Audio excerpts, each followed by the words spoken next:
नीचे दो कथन दिए गए हैं, इनमें से एक को अभिकथन और दूसरे को तर्क कहा गया है।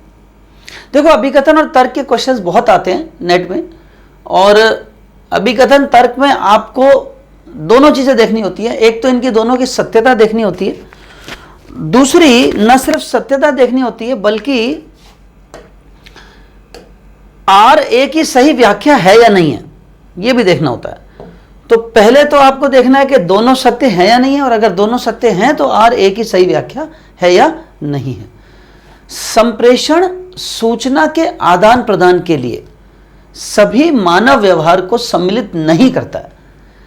गलत बात है, करता है। जब सूचना का आदान प्रदान होता है तो किसी ना किसी संप्रेषण में कभी ना कभी सभी मानव व्यवहार इस्तेमाल होते हैं। उसने कहा सभी मानव व्यवहार को सम्मिलित नहीं करता संप्रेषण, नहीं, गलत, करता है। सभी मानव व्यवहार को सम्मिलित नहीं करता वाली बात गलत है। संप्रेषण में सभी 5 ज्ञानेंद्रियों का उपयोग सम्मिलित है। हां, सारी के सारी ज्ञानेंद्रियों का उपयोग भी संप्रेषण में सम्मिलित है, यह बात सही है। तो ए गलत है और आर सही है। तो हमारा आंसर आ गया, आंसर नंबर 4। आशा करता हूं आपके समझ में आ गया होगा। आगे बढ़ते हैं। संप्रेषण के संरेखीय मॉडल में अपेक्षित परिणाम क्या होते हैं? पहले तो मैं आपको यह समझा दूं, संप्रेषण के जब मॉडल की बात करते हैं बच्चों, तो संप्रेषण के मॉडल 3 होते हैं। पहला होता है संरेखीय मॉडल, या रेखीय मॉडल भी बोलते हैं इसको, संरेखीय या रेखीय मॉडल। दूसरा होता है अंतःक्रियात्मक मॉडल,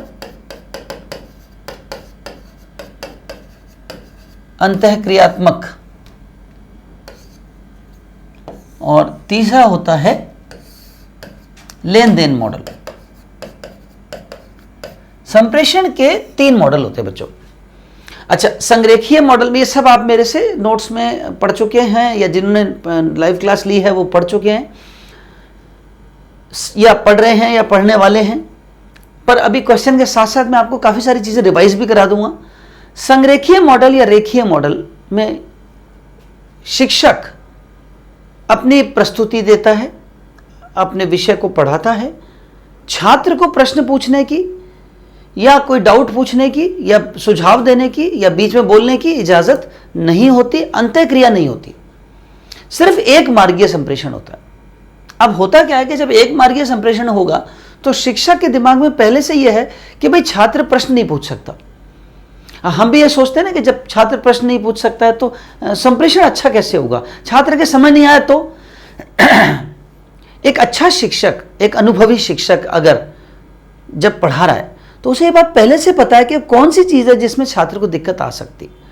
तो और उसे अगर ये बात पहले से पता है कि वो संप्रेषण संरेखीय कर रहा है जिसमें छात्र को प्रश्न पूछने की इजाज़त नहीं है, तब अपेक्षित परिणाम यह कहता है, अपेक्षा यह कहती है कि उस संप्रेषण में जो शिक्षक शब्द इस्तेमाल कर रहा है, जो भाषा इस्तेमाल कर रहा है, वो परिशुद्ध, वो शुद्ध भाषा हो, सरल शब्द हो और उनके अर्थ बड़ी आसानी से समझ में आ जाए बच्चे को पूछना ना पड़े। इसको कहते हैं सिमेंटिक प्रिसीशन, यानी आपकी भाषागत सटीकता होनी चाहिए। आपकी भाषा में जो अर्थ है वो सटीक होने चाहिए। मनोवैज्ञानिक विरूपण का मतलब होता है आप बच्चे का दिमाग ही बदल रहे हो, नहीं, विरूपण नहीं कर रहे हैं, मनोवैज्ञानिक रूप से उसका दिमाग चेंज नहीं करना चाहते। भौतिक शोर की समाप्ति अपेक्षित परिणाम नहीं है। पृथक्करण का उच्च स्तर का मतलब होता है कि आप बड़े हाई लेवल पर चीजों को अलग अलग करके समझा रहे हो, नहीं, ऐसा भी नहीं है। अर्थगत परिशुद्धता, आपकी भाषा में, आपके समझाने में उसके अर्थ इतने शुद्ध हो कि बच्चे को पूछना ही ना पड़े। अर्थगत परिशुद्धता हो आपके संप्रेषण में, क्योंकि संरेखीय है, बच्चे को पूछने का कोई वहां पर काम नहीं है। ठीक है बच्चों, नेक्स्ट, प्रभावी शिक्षण हेतु कक्षा में संप्रेषण की निम्न में से किस विधि का प्रयोग किया जाना चाहिए? अब मैं आपको यहां थोड़े से सभी के बारे में बता दूं कि अभी हमने जो संरेखीय संप्रेषण अभी सीखा पिछले क्वेश्चन में, उसको टॉप डाउन भी कहते हैं। टॉप डाउन बच्चों संरेखीय संप्रेषण का ही दूसरा नाम है, और संरेखीय संप्रेषण कक्षा में अच्छा संप्रेषण नहीं माना जाता, क्योंकि अंतःक्रियात्मक नहीं है, बच्चे को पूछने की इजाज़त नहीं है, इसलिए ये सही नहीं है। प्रभावी शिक्षण के लिए कक्षा में अच्छा संप्रेषण नहीं है।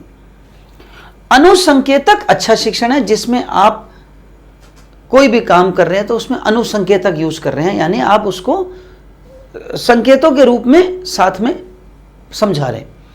साहचर्यात्मक भी अच्छा है। साहचर्यात्मक का मतलब होता है छात्र जो है आपके साथ साथ मिल करके और विषय को समझ रहा है, डिस्कस कर रहा है, अंत्यक्रिया कर रहा है। विच्छेदात्मक मतलब होता है कि आपका छात्र से संबंध विच्छेद है, यानी जो आपस की क्रिया है वो नहीं होगी, तो ऐसा नहीं होना चाहिए। सांकेतिक, हाँ, संप्रेषण में सांकेतिक संप्रेषण हमेशा अच्छा होता है, इसे अशाब्दिक संप्रेषण कहते हैं, और शाब्दिक के साथ ये मिलके करे तो बहुत अच्छा संप्रेषण होता है। अमूर्त संप्रेषण नहीं होना चाहिए, मूर्त होना चाहिए। अमूर्त का मतलब होता है जिसका आकार ना हो। आपके संप्रेषण में आप ऐसी बातें बोल रहे हो जो छात्र को एकदम से समझ नहीं आए, और वो उसको, जैसे अमूर्त चीज़ें होती है ना, खुशी, गम, उदासी और बुद्धिमत्ता, ये सब चीज़ें तो आप सिर्फ फील कर सकते हो, आप देख नहीं सकते, आकार नहीं है, सोच सकते हो। तो हमेशा संप्रेषण मूर्त रूप होना चाहिए, सामने स्ट्रक्चर्ड होना चाहिए, संरचित होना चाहिए, समझ में आना चाहिए। तो बी, सी और ई सही जवाब है। बी, सी, ई ढूंढो कहां पर है, ये रहा आपका उत्तर।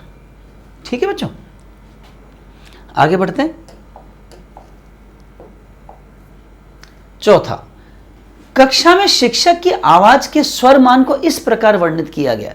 देखिए, आवाज का स्वर मान, आप जब भी किसी भाषा के साथ आवाज के स्वर मान यानी आवाज के उतार चढ़ाव को प्रयोग में लेते हो तो इसे पराभाषा कहते हैं, पराभाषा या गैर भाषाई, है ना। अब उसने कहा शिक्षक की आवाज के स्वर मान को इस प्रकार वर्णित किया गया है, तो गैर भाषाई में दो तीन चीजें आ जाती हैं। गैर भाषाई में आपका अंग विन्यास भी आ जाता है, यानी आपकी बॉडी लैंग्वेज भी आ जाती है, और पराभाषा भी आ जाती है। लेकिन यहां सिर्फ स्वर की बात कर रहा है, आवाज के स्वर मान की बात कर रहा है, तो ये स्ट्रिक्टली पराभाषाई है। तो पराभाषाई इसका उत्तर है, भाषाई नहीं है। गैर भाषाई में इसके साथ और भी चीजें आ जाती हैं। और मैक्रो भाषाई का मतलब होता है बच्चों कि भाषा के एक विस्तारित रूप को प्रयोग करना, उसे मैक्रो भाषा कहते हैं। तो मैं चारों आपको ऑप्शन समझाता जाता हूं हर क्वेश्चन के साथ, आप चाहें तो साथ में लिखते जाइए नोट्स। नेक्स्ट क्वेश्चन, तो इसका आंसर पराभाषाई है। प्रभावी वाचिक संप्रेषण मांग करता है। वाचिक मतलब वर्बल कम्युनिकेशन, जो आप मौखिक संप्रेषण करते हैं। और ऐसा प्रभावी संप्रेषण हो तो वो क्या मांग करता है? पहली मांग करता है आत्मविश्वास होना चाहिए। बिल्कुल, आत्मविश्वास बहुत जरूरी है। लंबा विराम अच्छी बात नहीं है, छोटा विराम होना चाहिए। आप बोलते बोलते कुछ देर विराम करें, फिर बोलना शुरू कर दें। लंबा विराम में संप्रेषण विच्छेदात्मक हो जाता है, टूट जाता है। संगत अभ्यास, बिल्कुल, आप जितना ज्यादा अभ्यास करेंगे अपने संप्रेषण की, उतना अच्छा होगा आपका संप्रेषण। व्यवसाय जैसा दृष्टिकोण कभी नहीं होना चाहिए। व्यवसाय जैसा दृष्टिकोण होगा तो आप किसी की भावना नहीं समझ पाएंगे, उसकी ज़रूरतें नहीं समझ पाएंगे। व्यवसाय तो आपके अपनी ज़रूरतों से संबंधित होगा। श्रोताओं को जानना बहुत ज़रूरी है। जिन श्रोताओं से आप संप्रेषण कर रहे हैं उनको जितना जानेंगे उतना आपका संप्रेषण अच्छा होगा। आक्रामक ढंग से प्रश्न करना कभी भी अच्छा नहीं होता। ये कोई क्राइम पेट्रोल थोड़ी है, गौर से देखिए इसे। आक्रामक ढंग से प्रश्न करना कभी अच्छा नहीं है, तो ये अच्छा संप्रेषण नहीं माना जाता। तो ए, सी और ई सही जवाब है। ढूंढिए कहां पर है, ए, सी, ई, ये आपका उत्तर आ गया। नेक्स्ट क्वेश्चन पे चलते हैं, छठे क्वेश्चन पे। आशा करता हूं आपके बहुत अच्छे से समझ में आ रहा होगा। एक शिक्षक अपने छात्रों से कहता है, जब आप ये सीख लेते हैं तो आप अपनी परियोजना को करने में सक्षम होंगे। अब देखिए, ये सकारात्मकता बता रही है, ये उत्साह वर्धक बातें हैं। अगर पढ़ लोगे बच्चों तो निश्चित रूप से टॉप कर लोगे। मेरे इस काम को कर लिया तो निश्चित रूप से आप 70 से 80% ले आओगे पेपर 1 में। मेरे सभी आपने पेपर्स को कर लिया, मेरी नोट्स को अच्छे से पढ़ लिया तो आप अच्छे से कर लोगे। ये सब सकारात्मकता है, पुनर्बलन है ना। आपको इन्फोर्स कर रहा हूं मैं, है ना, री इन्फोर्समेंट है, लेकिन सकारात्मक। एक बार तुम्हारे बस की कुछ नहीं, तुम रहने दो, तुम नहीं कर पाओगे, कितना भी पढ़ लो तुम्हारे से कुछ होगा नहीं, ये नकारात्मकता है। तो सकारात्मक प्रबलन कहते हैं इसको, कि जब एक टीचर एक स्टूडेंट को ये समझा रहा है कि अगर आप ये कर लोगे तो आप आराम से इस परियोजना को कर पाओगे, तो ये सकारात्मक प्रबलन है। प्रबलन मतलब रीइंफोर्समेंट दे रहा है, मजबूती से बोल रहा है और सकारात्मकता कह रहा है। रुचि की निरंतरता नहीं है, इसमें रुचि से कोई मतलब नहीं है। और ये अस्पष्ट सलाह नहीं है बल्कि स्पष्ट सलाह है। और संभाव्य संकट भी नहीं है, संकट की बात बिल्कुल नहीं करी। चलें आगे, नेक्स्ट क्वेश्चन। तो इसका आंसर क्या है? सकारात्मक प्रबलन। 7th क्वेश्चन, कक्षा में अच्छे संप्रेषण हेतु कौन सा चीज अनिवार्य है? देखिए, अच्छे संप्रेषण के लिए सबसे पहली अनिवार्यता है सकारात्मक प्रबलन, जो अभी अभी हमने सीखा। दूसरी अनिवार्यता है कि आप कभी कभी उसको रिवाइज करते रहें, पढ़ाने के साथ साथ जो पढ़ा दिया उसको एक बार रिवाइज करा दें। तीसरी अनिवार्यता है कि अर्थगत परिशुद्धता हो, सरल शब्दों का प्रयोग करें, है ना, ये सब चीज़ें। तो चलिए देखते हैं। और सांकेतिक भाषा, अशाब्दिक संचार का प्रयोग करें, ज़्यादा से ज़्यादा ICT या प्रौद्योगिकी का प्रयोग करें, ये सब चीज़ें हम ढूंढेंगे कहाँ हैं। कतिपय शब्दों, कतिपय मतलब कुछ शब्दों, कतिपय शब्दों पर अतिशय जोर दिया जाना। देखिए, अतिशय जोर देना, कुछ शब्दों पर ज़्यादा ही जोर देना, ये अच्छी बात नहीं। अबोधगम्य एवं अर्थहीन शब्दों का प्रयोग। अब यहां अतिशय जोर देना जो है ना, वो इसलिए अतिशय था, इसलिए मैंने गलत किया इसको। अबोधगम्य, अबोधगम्य मतलब जिनका अर्थ स्पष्ट नहीं है, और अर्थहीन, है ना, शब्दों का प्रयोग करना सही है क्या? नहीं, बिल्कुल नहीं, कभी मत करो। समअधिकता का समुचित प्रयोग। अब समअधिकता का मतलब होता है किसी चीज को रिवाइज करना, है ना, रिपीट करना, उसे समअधिकता कहते हैं। और समुचित उपयोग करो उसका, जहां जहां जरूरत हो वहां वहां रिवाइज कर दो, रिपीट कर दो, बिल्कुल ये सत्य है। प्रतिपुष्टि की तत्कालिकता, हाथों हाथ पूछ लो बच्चे से, बेटा समझ में आ गया? प्रतिपुष्टि मतलब फीडबैक, ये बेटा समझ में आ गया तेरे, नहीं समझ में आया तो दोबारा समझा देता हूँ। तो ये तत्कालिक प्रतिपुष्टि हाथों हाथ मांग लो बच्चे से। गैर भाषाई संकेत, हाँ, अशाब्दिक संचार जितना ज़्यादा करोगे उतना आपका संचार बेहतर होगा। छात्रों द्वारा की गई समालोचना की उपेक्षा करना, नहीं बच्चों, समालोचना को तो सर्वप्रथम रखो। अगर बच्चा आलोचना कर रहा है आपकी या कोई आपकी कमी बता रहा है तो उसको वरीयता दो, उसको प्राथमिकता दो और उसे ठीक करो। तो CDE सही जवाब है। ठीक है, बढ़े आगे। कक्षा में संप्रेषण की इकाई के रूप में सूक्ष्म अभिव्यक्तियां क्या होती हैं? देखिए, सूक्ष्म अभिव्यक्तियों का मतलब होता है जो आप बात करते करते मुस्कुरा देते हो और बाहों को मटका देते हो, या आप बात करते करते ऐसे आपने कोई इशारा कर दिया, या चेहरे के आपने मांसपेशियों का इस्तेमाल करके वेरी गुड ऐसे ऐसे कर दिया। ये सूक्ष्म अभिव्यक्तियां हैं, ये आपके संचार को आगे बढ़ाती हैं, प्रभावी हैं। और ये सूक्ष्म अभिव्यक्तियां कुछ क्षणभंगुर होती हैं, कुछ समय के लिए आती हैं। इनको अंग्रेजी में फ्लीटिंग कहते हैं। फ्लीटिंग यानी संचारशील है, यानी संचार के बीच में आती है कुछ क्षणों के लिए, नकारात्मक नहीं है, सकारात्मक नहीं है, ये संचारशील है और हेरफेर परक भी नहीं है।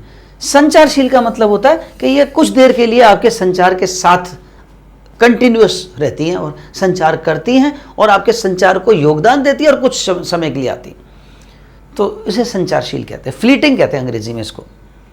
नेक्स्ट क्वेश्चन, 9वां, जब एक अध्यापक और उसके विद्यार्थियों के मध्य कक्षा में जीवंत चर्चा होती है। जीवंत चर्चा किसके बीच होती है? दोस्तों के बीच होती है ना, जीवंत चर्चा। चलो आ जाओ, आज डिस्कस करते हैं।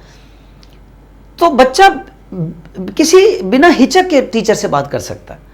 तो जीवन चर्चा तो समस्तरीय, समान स्तरीय कहो या क्षैतिज संप्रेषण कहो, तो ये समस्तरीय संप्रेषण है या क्षैतिज संप्रेषण बोलते हैं इसको। जो अंतर्वैयक्तिक क्षैतिज संप्रेषण होता है, समस्तरीय समान स्तर के ऊपर जो संप्रेषण होता है, यांत्रिक नहीं है, रेखीय बिल्कुल नहीं है और सुस्पष्ट भी नहीं है। सुस्पष्ट का मतलब ये नहीं होता कि जीवन चर्चा, सुस्पष्ट तो एक रेखीय भी हो सकता है। तो समस्तरीय जिसमें समान स्तर पे अध्यापक और उसका विद्यार्थी जीवन चर्चा कर रहे हैं, दोस्तों की तरह डिस्कस कर रहे हैं। नेक्स्ट क्वेश्चन,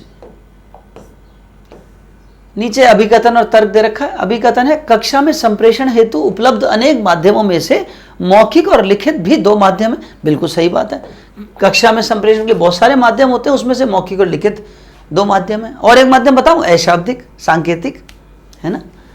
किसी भी माध्यम, यह सही बात है, किसी भी माध्यम से संप्रेषण कूटबद्धकर्ता की अभिवृत्तियों की मध्यस्थता के बगैर घटित नहीं होता।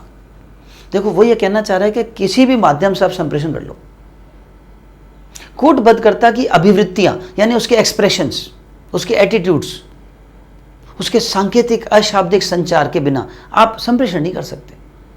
गलत। क्यों?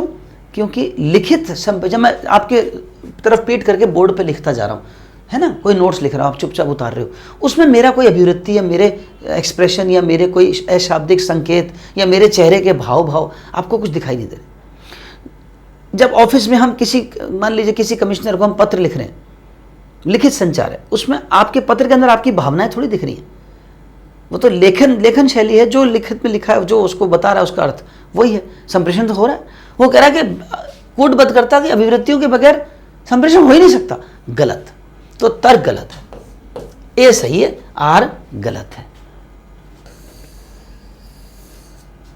Option number C.